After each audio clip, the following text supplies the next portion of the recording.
Johnny Hallyday, France's biggest rock star for more than half a century and an icon who packed sports stadiums and all but lit up the Eiffel Tower with his pumping pelvis and high-voltage tunes, has died. He was 74.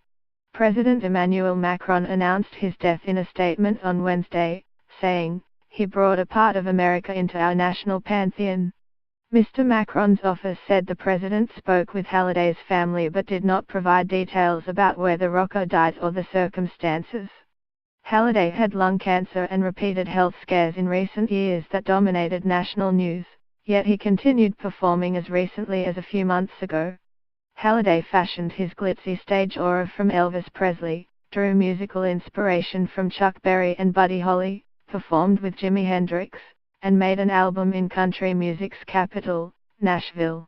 His stardom largely ended at the French-speaking world, yet in France itself, he was an institution, with a postage stamp in his honor. He was the country's top rock and roll star through more than 5 decades and 8 presidents. Mr. Macron said, "The whole country is in mourning. We all have something of Johnny Hallyday in us," the president said, praising a sincerity and authenticity that kept alive the flame that he ignited in the public's heart. Celine Dion was among stars sharing condolences for a rocker with a famously gravelly voice who sold more than 100 million records, filled concert halls and split his time between Los Angeles and Paris.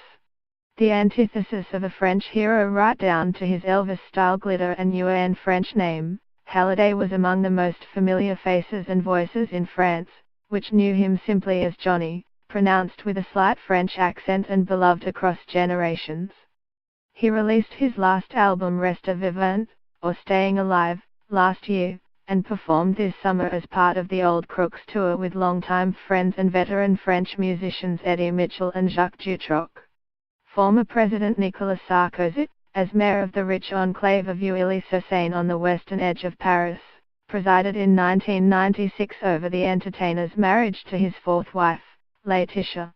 "For each of us, he means something personal. Memories, happy moments, songs and music," Mr. Sarkozy said in 2009, days after Hallyday, then 66, was hospitalized in Los Angeles.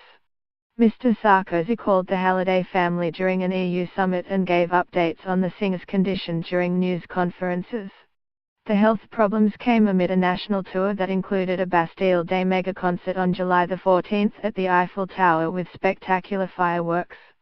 Hallyday sang some songs in English, including Hot Legs and House of the Rising Sun, the melody of which was also used for one of his most famous songs, the 1964 La Poesia.